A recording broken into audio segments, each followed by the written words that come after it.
ሄርሜላ በቲክቶክ መንደር ብቅ ብላለች ዛሬ።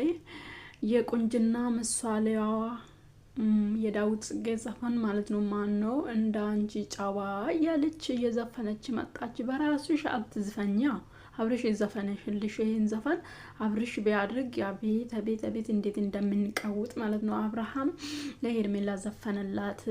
የቁንጅና ምሳሌ ማን እንደ አንቺ ጨዋ እያለ ዘፈነልሽ እንላለን። አንቺ ነው ዘፈንሽው፣ ግን አንቺ ላይ ነው አደረግሽው። ያው ማፍትሽ ነው ሄርሜ፣ ዘመኑ የአንቺ ነው አሁን ማለት ነው። ተቆጣጥረሻል፣ አሁን ተቆጣጥረሻል። ከአቅም በላይ ሆነ።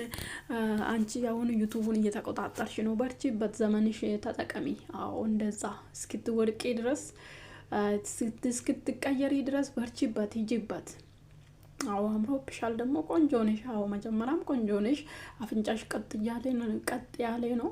ቆንጆ ነሽ መጀመሪያም ማለት ነው። እና መጣለች ሄርሜላ እየዘፈነች የቁንጅና ምሳሌ ነኝ እኔ ጨዋ ነኝ ያልሽ ማለት ነው። አዎ ጨዋ ነሽ፣ ግን ወደፊት አብርሃም እንዳያበላሽሽ አብርሃም ማለት ነው። እኔ እሱ ነው የምፈራ። ምክንያቱም ሩታ ስትመጣም ጨዋ ነች። ከደና ቤተሰብ ነው ወጣችሁ። ምክንያቱም እኔ ደና ስላችሁ ኢኮኖሚ አይደለም ሀብት አይደለም። እኔ ለሀብት ግድ የለኝም፣ ሀብትን አላይም ማለት ነው። ስራ ስርዓትን ነው። ስለዚህ ስራ ስርዓት ያለ በጣም ቤተሰብ አድጋ አሁን እንደዚህ ትብልሽልሽ ትብላ ቁጭ አለች ማለት ነው። ቁጭ አለችልን እስክትስተካከል ድረስ ማለት ነው።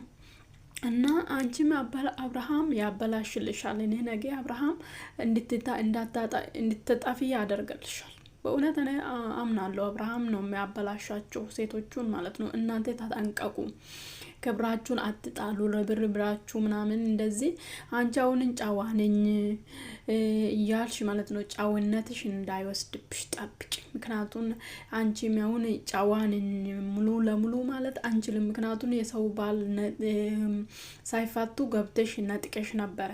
ስለዚህ ጨዋንን ማለት ይከብዳል። ምክንያቱም ለዛውም ደግሞ ቤተሰቦችሽ ያውቃል። እንደዚህ አይደረግም። ጨዋ ሴት እንደዚህ አትደረግም።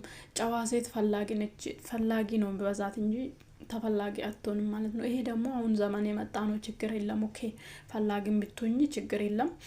ጨዋነኝ ሄርሚ ጨዋነች ለማለት ይከብደናል ማለት ነው። እኔ በበኩሌ ይከብደኛል። ምክንያቱም መጀመሪያ ያደረግሽው አዎ አትሳደቢም፣ ስነ ስርዓት አለሽ። እሱ ኦኬ ቲስ ኦኬ።